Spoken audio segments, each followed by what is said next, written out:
ألف لام را تلك آيات الكتاب المبين إنا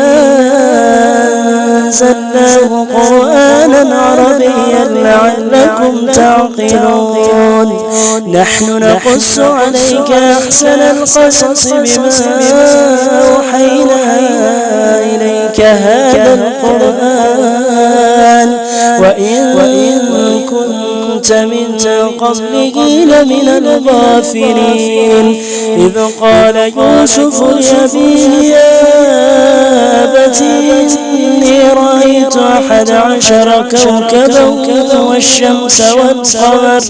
والشمس والقمر رأيتهم لي ساجدين قال يا بني لا تقصص رؤياك على إخوتك فيكيدوا لك كيدا إن الشيطان للإنسان عدو مبين وكذلك يجتبيك ربك ويعلمك من تأويل الأحاديث ويتم نعمته عليك